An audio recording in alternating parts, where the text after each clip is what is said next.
Okay, folks, we're ready to get started. It's 7 o'clock, and we want to welcome everyone who's here tonight. Got a good turnout tonight, and we want to welcome those who've joined us online as well.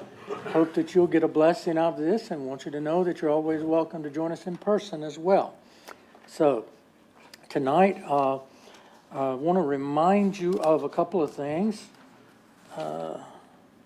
Tomorrow is Soup Kitchen day, and I think we have plenty of help for that, and the food and all is taken care of. But if you're still interested, would like to show up 11:30 to 1 there at the Soup Kitchen in Hamlet, just below Hamlet Hardware. We have a good time, and there's never too many people to mingle with the guests there. So I encourage you to come out if you'd like to join us.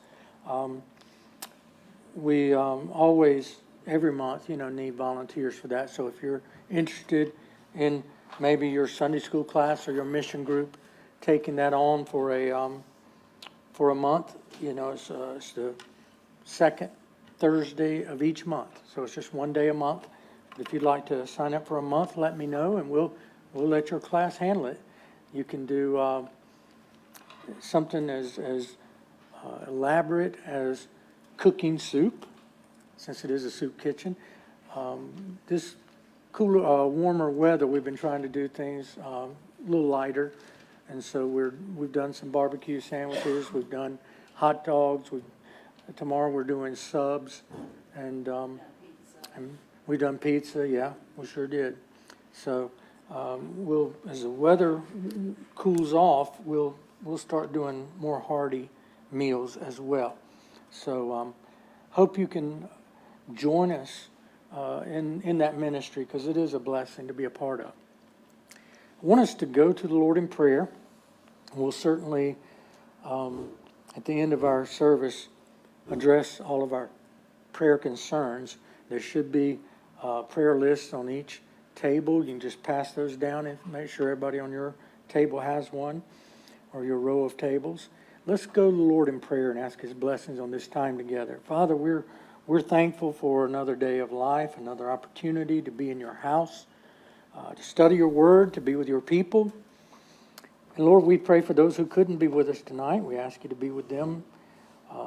We ask you especially to watch over those who are traveling, those on vacation, those, Lord, who are sick and dealing with injuries, illness, grief. Lord, so many needs in our community and in our world and in our church family.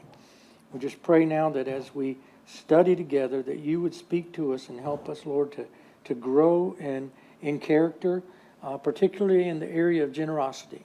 We love you, and we thank you for loving us, for your Son Jesus. Through his name we pray. Amen.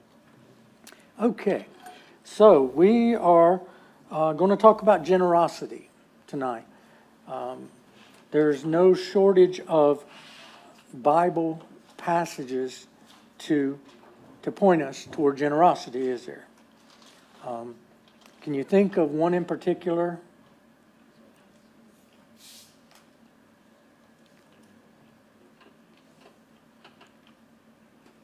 Can you think of anybody that gave generously in the Bible that Jesus noticed? Solomon? The old woman? Yeah. That's right, the widow. We're gonna read some of that tonight and talk about her over in Mark's Gospel in chapter 12. Generosity. Generosity is a virtue that a lot of people believe they have, but maybe they don't. Let me share some statistics.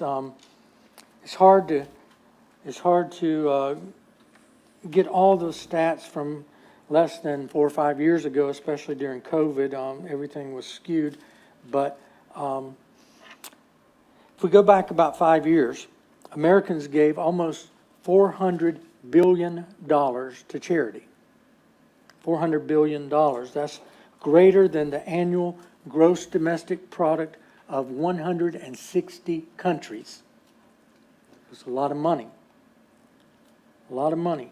Most of those gifts were freely given, and the biggest charitable gifts, which equal about $280 billion, came from individuals, whether it was $10, $2, or $100, came from individuals and not corporations, for example. More than 85% of Americans, how much do you think more than 85%, what percentage would you say that number gives regularly every year to charity? 10%. How much? 10%. 10%. Anybody else want to try? Not even close. Not even half. So not even 5%? Is that what you're saying? Okay. 75. 2%. Did you read my notes? Okay. More than 85% of Americans give less than 2% of their income to charity. So we have to say, are we really generous people based on that? Our annual giving to all charitable causes equals just over 2% of our gross domestic product. Now, in 2018, we spent $1 trillion on Christmas gifts. Less than $400 billion on charity, but $1 trillion on Christmas gifts. So we actually gave ourselves more than we gave to those in need, if we think about it. It's estimated that a third of all charitable giving in the United States comes from the top 1% of U.S. households.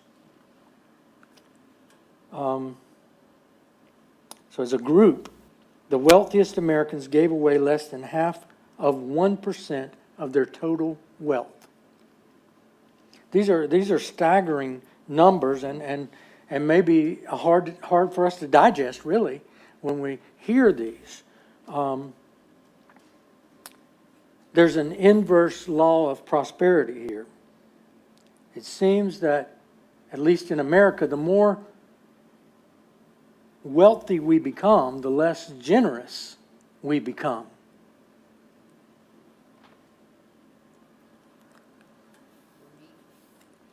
Sorry? Greed, okay? The poor people in America donate much more in percentage than the wealthy. So on a percentage basis, the poorest among us give 2.5 times more than the richest among us.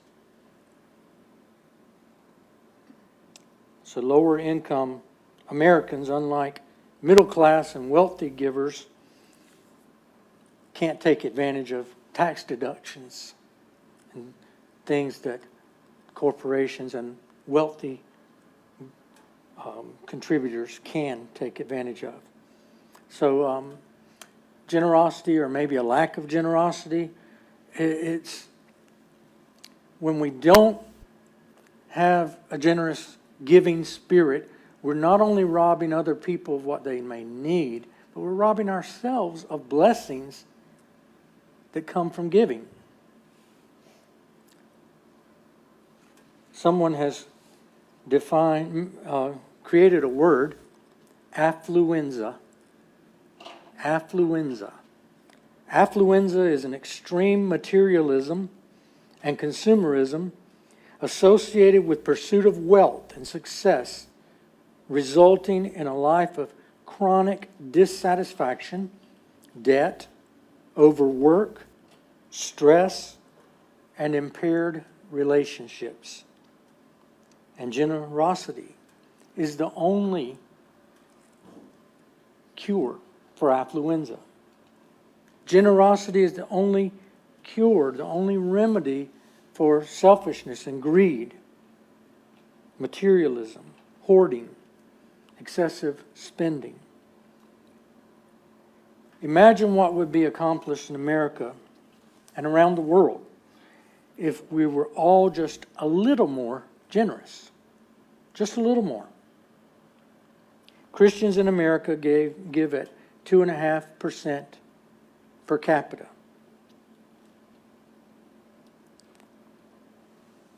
when it comes to giving to the church. Between 3 and 5% of Americans give regularly to the church. 3 to 5%. As little as 10% of any congregation gives a tithe. What does the Bible call a tithe? 10%. What you and most Christians would assume Christians give. So, if every Christian who regularly attends church were to give 10% of their income, churches would have an additional $300 billion to do good with. I remember a day, but it seems like a long time ago, when churches had a lot of overage in giving.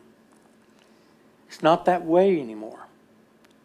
By the end of our budget year, churches typically are turning needy people away for lack of funds, lack of ability to give to the needy because people don't give like they used to.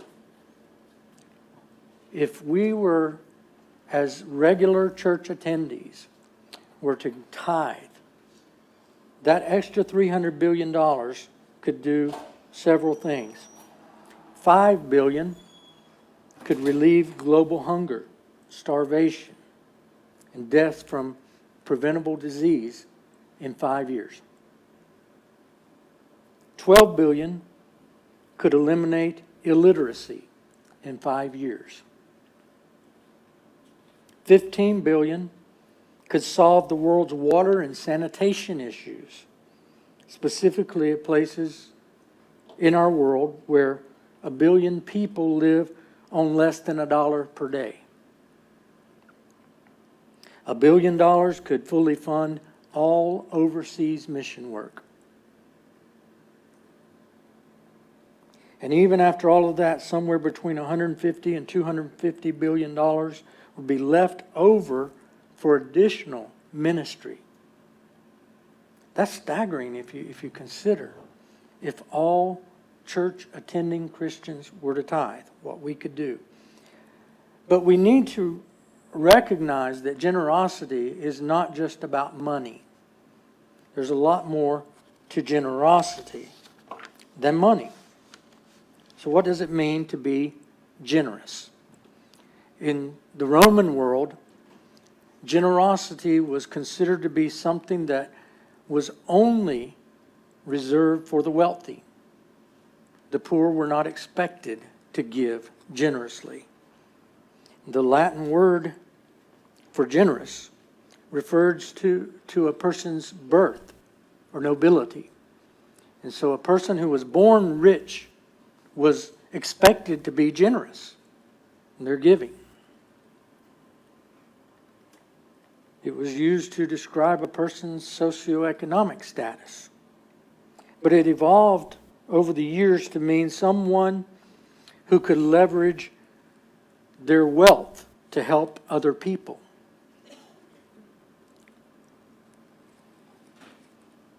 It became associated with anyone who had great wealth, not just nobility. And generosity, though, is not just something we do, but it's an attitude. It's not just about the money we give. It's something that comes from our lives, something that comes from our hearts, our motives. It means that helping others is more important than pleasing ourselves. It means that we care about other people, and as opposed to storing up wealth for ourselves, we're willing to share it with other people. So giving is not the same as being generous. You can give without being generous. A lot of people give grudgingly. And, I really think that God would just as soon not even have those gifts. He's going to accomplish His purpose through whomever is serving him. But you know, you can't be generous without giving. Neither can generosity be measured by the amount of money a person gives to any particular cause. So the most generous person ever mentioned in the Bible, I believe, is that widow. Sandy and Don came up with that answer. I believe she's the most generous person that's mentioned in the Bible.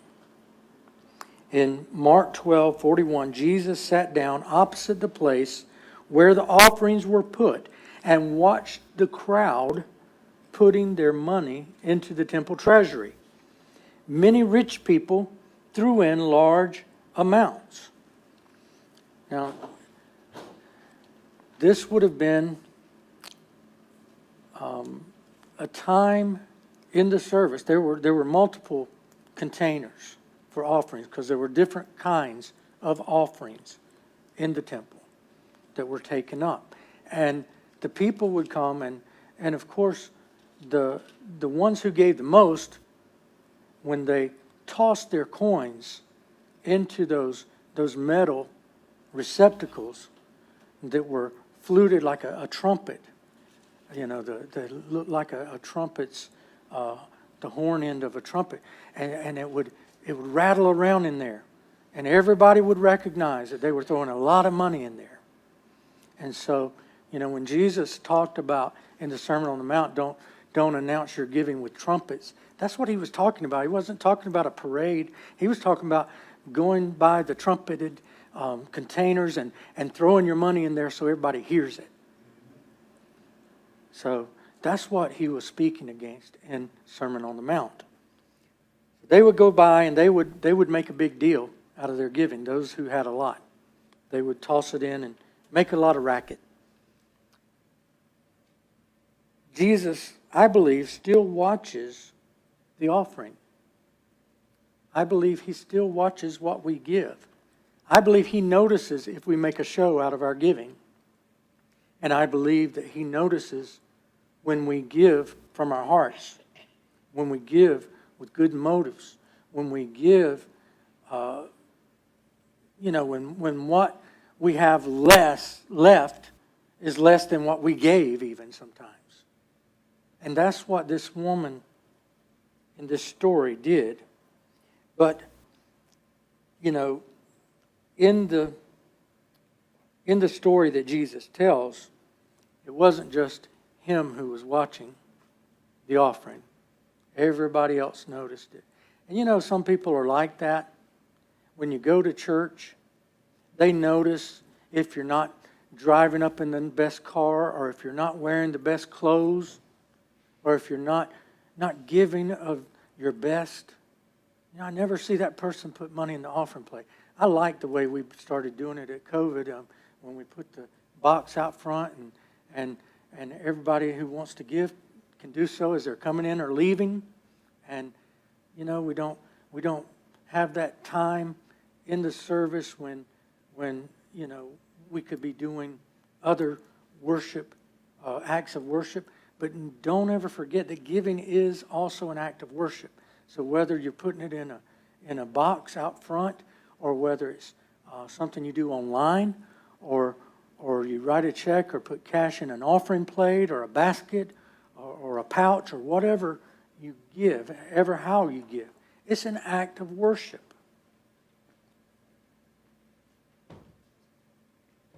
When the people in the first century gave, it came to be referred to as sounding the trumpet when they threw the money in the containers. 13, actually, was the number of brass containers that were used in the temple for offerings. 13. Now, Jesus is not, in this story of the widow, he's not condemning the rich people for giving. He's not condemning them for giving a lot. He loves a cheerful giver, whether you're rich or poor. But Jesus while he wasn't questioning the motive of those who gave, he was reminding them that this woman gave more than all because it was all she had. She gave more than all because it was all she had.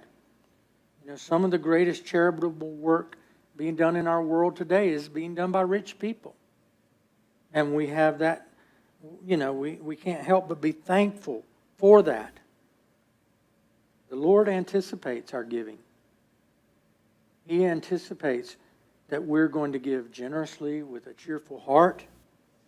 And He knows when we give begrudgingly. He knows when we don't give because we want to keep for ourselves.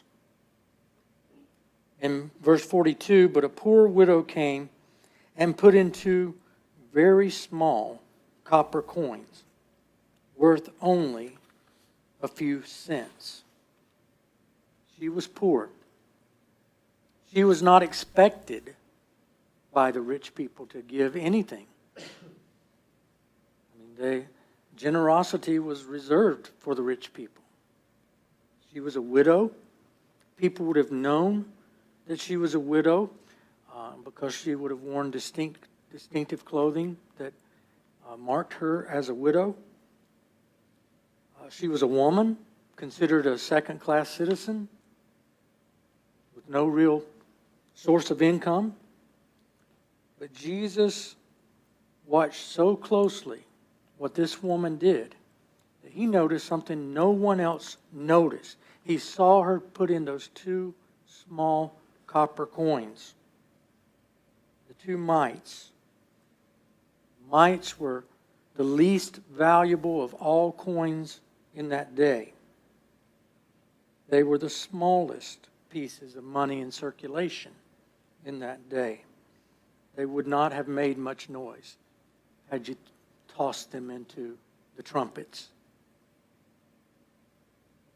The average daily wage of a common laborer in that day was about the equivalent of 15 cents.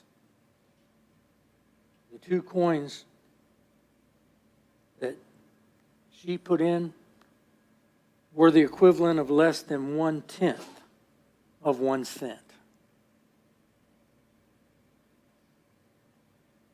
Nobody but Jesus gave her offering a second thought. Some of them probably pitied her and thought, why is she giving away all she has? Why is she even giving anything?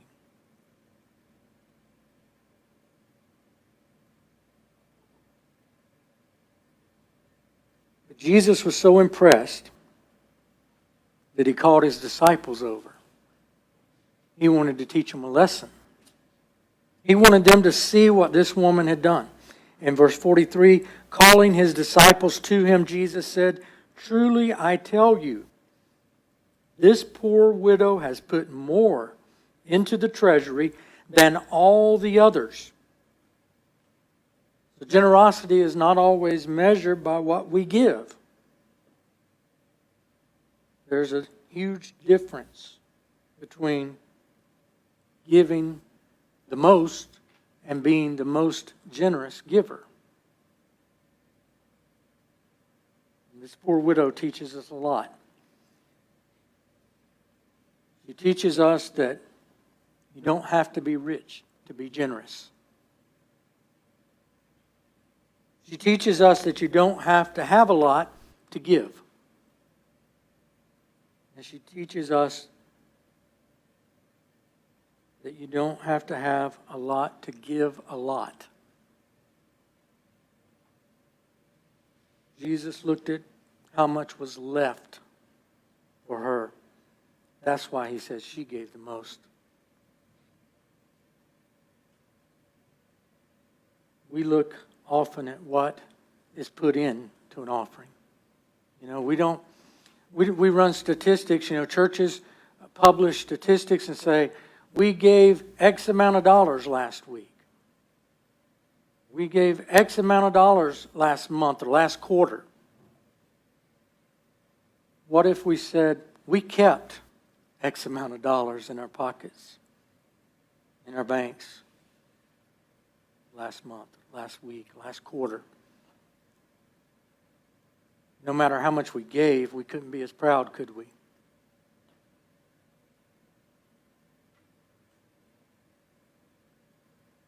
He's not so interested in how much we give, but the generosity with which we give. He was the only person who applauded what that lady gave that day, but you know what? He was the only one who mattered. Didn't matter what everybody else thought. Jesus calculates what we give not by how much we give, but by how much the gift really costs us. You know? Some people can give $1 million to a cause, and it doesn't really cost them a lot. For other people, $100 can cost them everything they have to live on for a week or a month.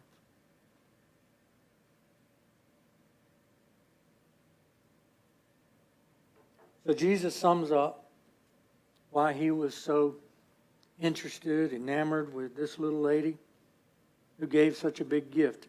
In verse 44, they all gave out of their wealth, but she out of her poverty, put in everything, all she had to live on.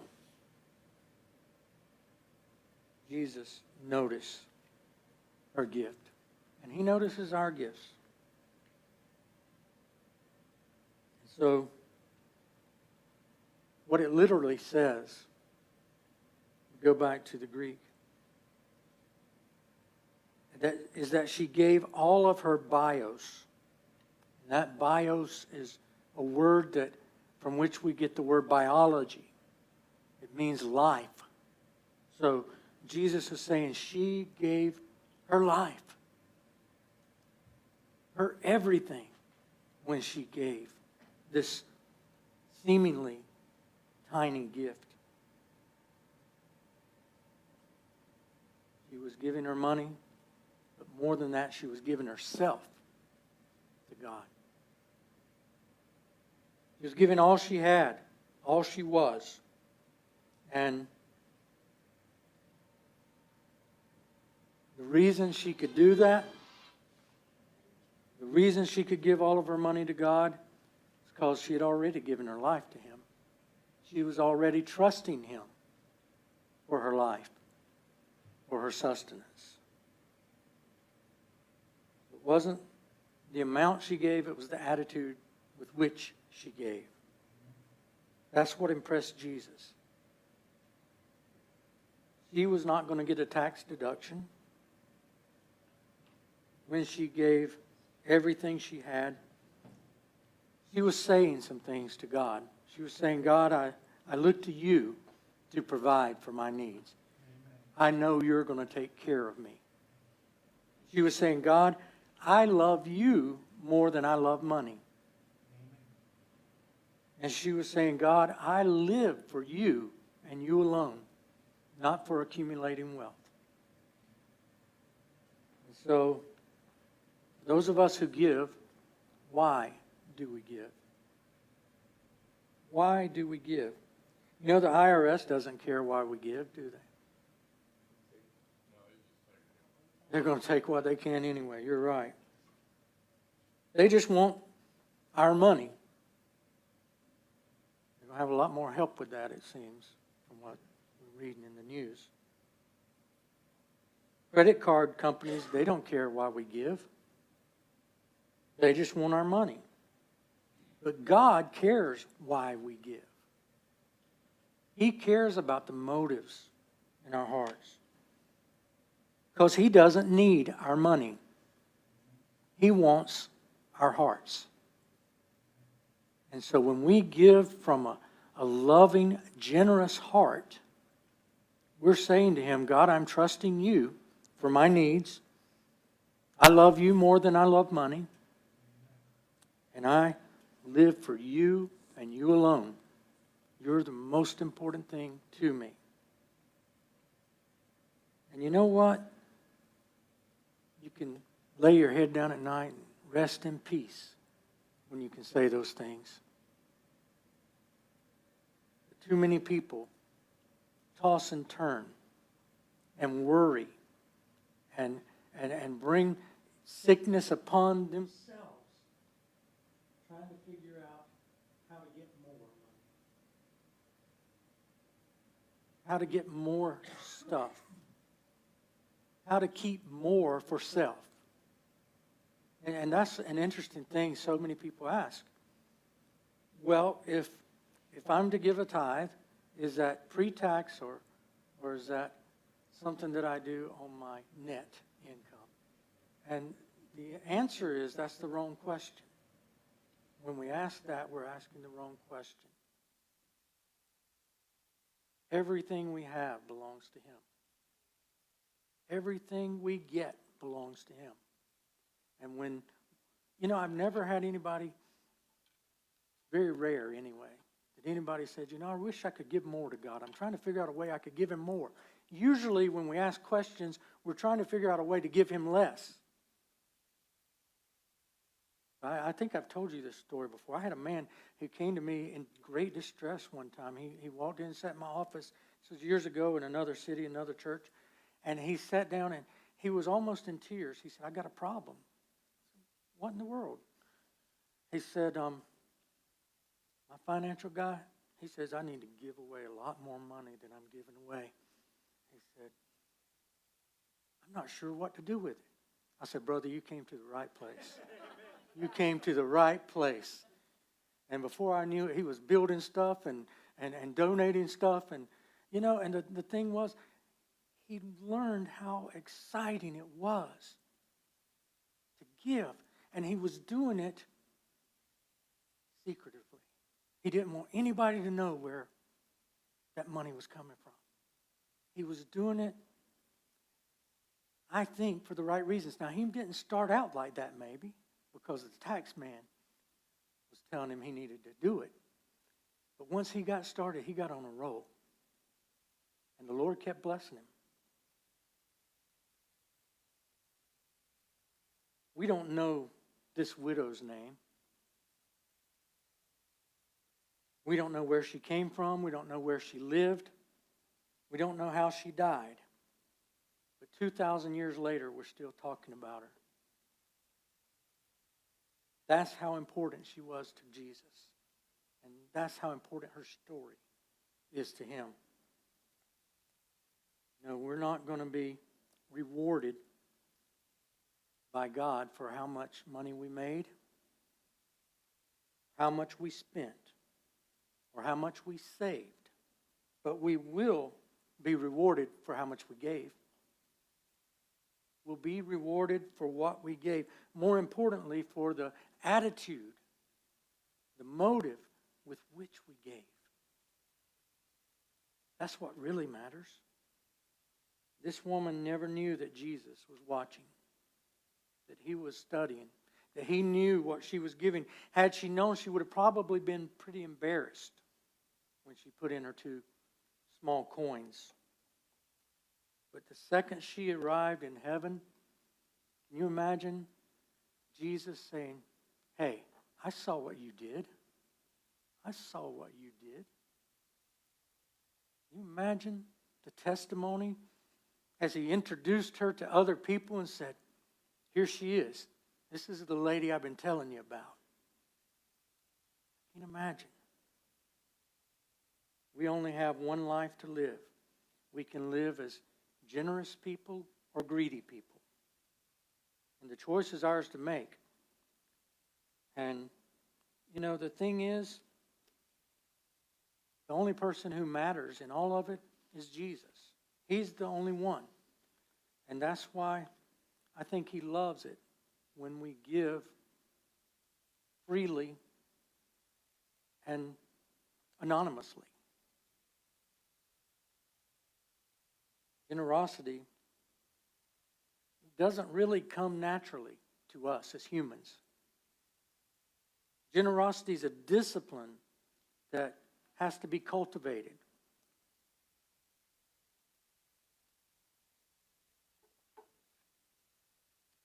Some have said it's more easily caught than it is taught.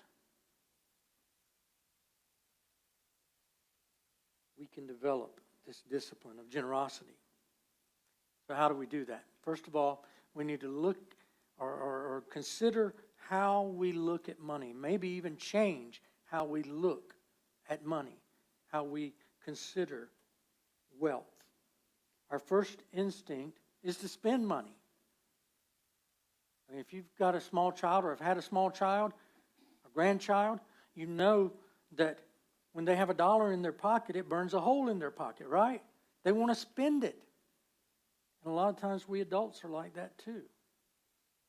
Oh, I've got a little extra coming in, so I'm going to treat myself. I'm going to spend it this way or that way. So our first instinct is to spend. Our second instinct is to save.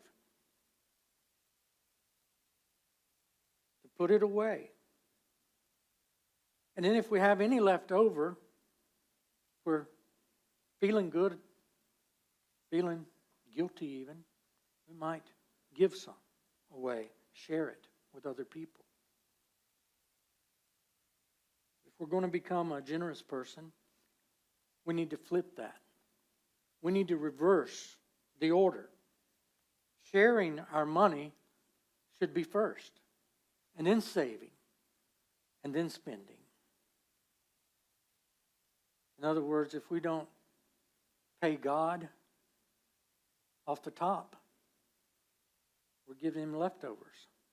He should get the first fruits. The Bible talks about that in tithes, even when it was among the literal fruits and grains that were given to the church, to the temple. We need to go from thinking that our money is our money and realizing that it's God's money, that everything we have is his, that we're not owners, we're stewards of what he's given us. So everything we have belongs to him. We also need to be proactive in how we leave money. We might leave it while we're living or after we die. But either way, we're going to leave money behind. We might leave it in the pockets of the store clerks, the store owners, the business owners. We can leave it for good causes. We can begin with little acts of generosity that help us learn, train us to be givers. And that leads us to bigger acts of generosity.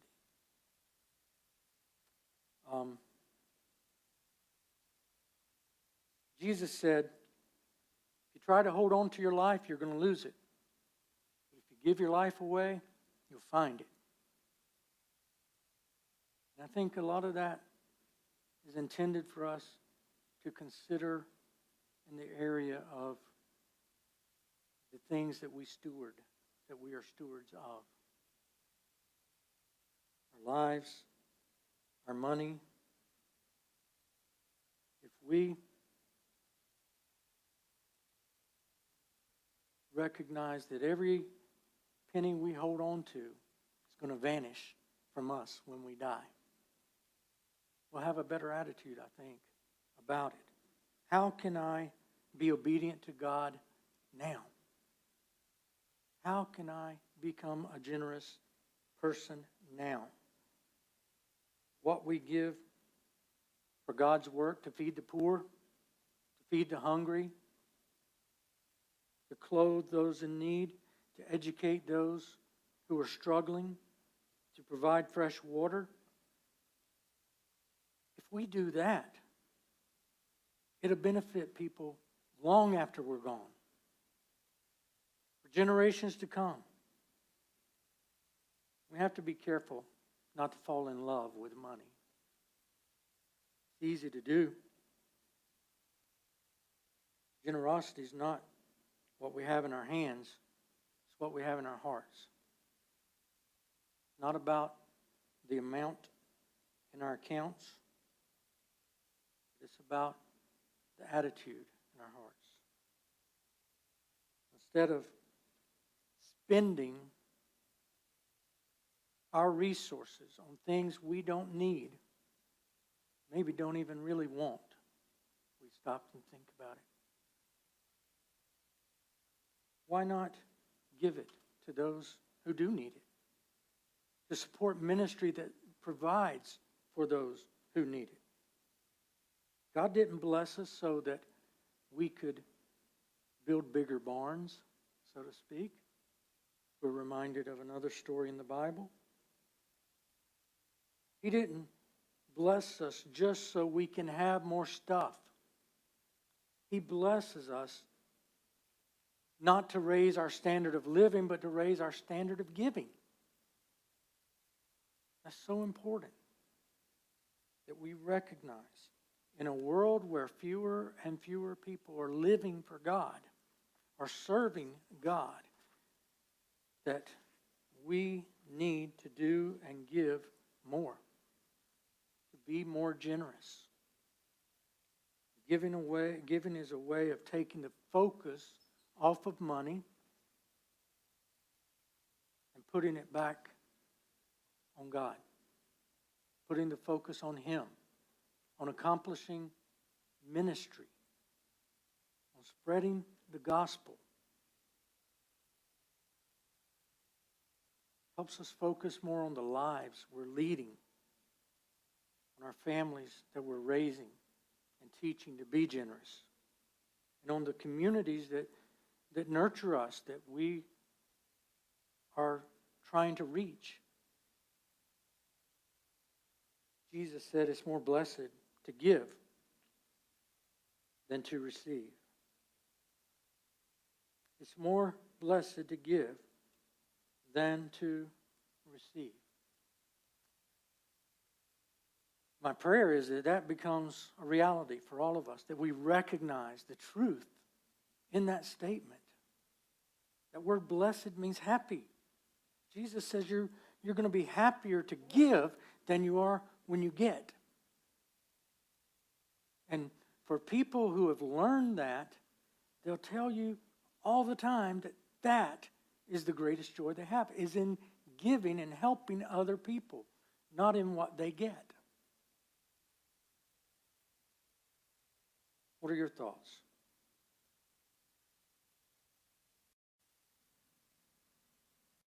Reading an article yesterday about a church up in Pine Bluff, Baptist church, small Baptist church, that they had like $9,000 in a mission fund. And the pastor said, we need to start doing something with this. And so they decided to start a food ministry where they prepared meals for the people there around the area that were in need. And after about 5 years, they still had over $8,000 in that account. Yeah, People giving that much.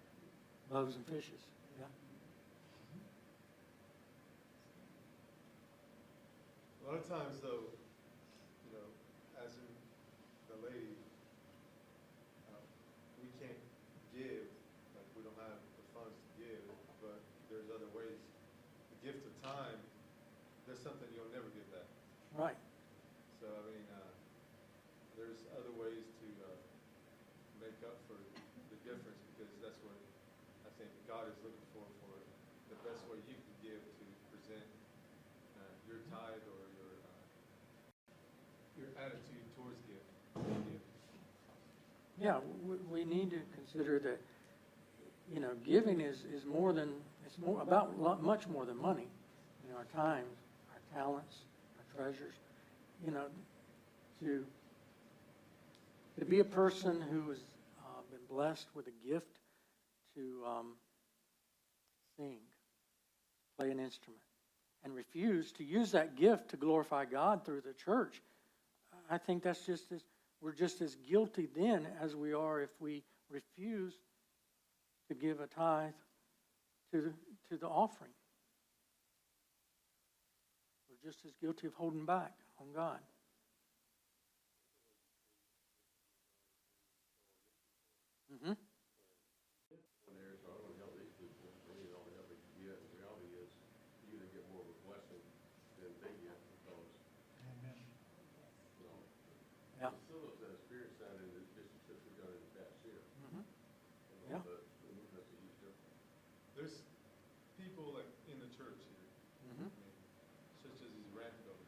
You know, they do it anonymously where everybody knows they did it, and they watch them work and everything, but they don't want, hey, I did this, Right. you know, and I think people notice, and I think, you know, um,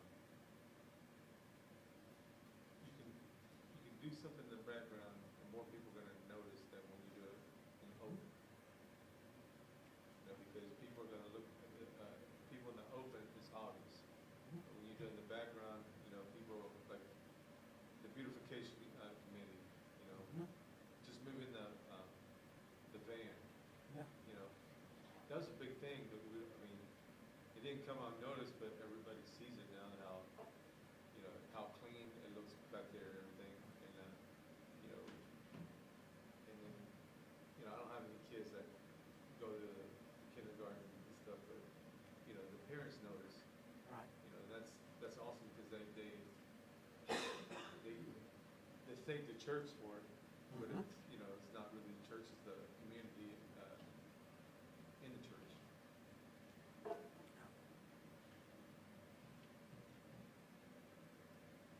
What else? Yeah, I think the ramp building ministry is a good example of that. You know, every Saturday morning, there are about 15 guys from different churches, and about 4 or 5 of them are from this church. And they get together every Saturday morning. They eat breakfast, they pray, and then they go out and they might build 1 ramp, or they might build 3 or 4. And usually, before lunchtime, they build a couple. You know, it's just they're so well planned. Everything's organized and planned, and they just every one of them's got a job. Mm-hmm. For each other. I mean, they, you know, they laugh and cut up with each other and everything, but like, hey, I need 6 inches, and you know, he's already got it and everything, and everything's cut up, and you know, but that's part of you know, something that they'll never get back, you know, but it's something that everybody notices. Right. I have been a receipt of one of those ramps. Mm-hmm. Dan was alive, and we needed it. Guys knows the ones that were there, and I appreciate it. I still use the ramp. I don't use the stairs anymore. I still use the ramp. Yeah, my mom had to have a ramp. I mean, it was a lifesaver because Dan was totally wheelchair bound. And it was a blessing, and it was this church that built it for me. The ministry right here. And I can't thank them enough, even today. Yeah, they came to my mom's house, and you know, they pulled up. It looked like an army was invading. I mean, there were trucks, all kinds of trucks pulling up, and they got out and they unloaded that trailer, and they started cutting and working right away. And you know, in about 45 minutes, they had that ramp built. I mean, they had plenty of help, and everybody knew what they were doing, and it was bam, bam, bam. And they went on, and before that day was over, they had built 3 more ramps.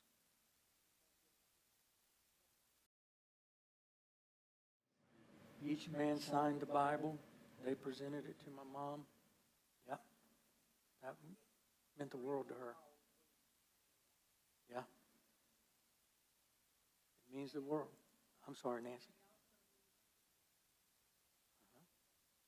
Yeah.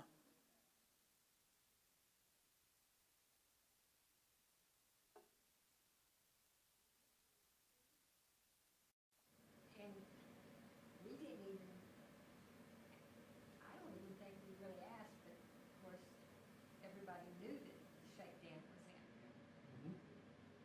And all of a sudden, I'm being told, we're coming out.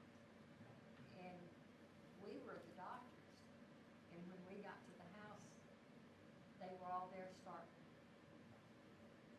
It was just, it's been a little over 3 years since Dan passed, but I still feel what I felt that day for that blessing.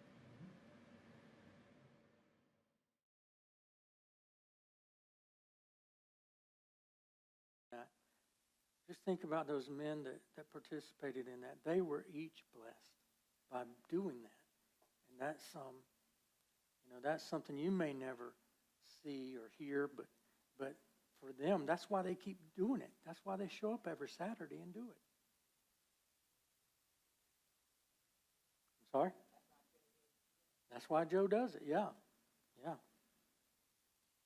He goes out every week and measures and gets all and draws up, throughout the week he's drawing them up, and then on Saturday they're ready to go. The materials are on hand and they go at it.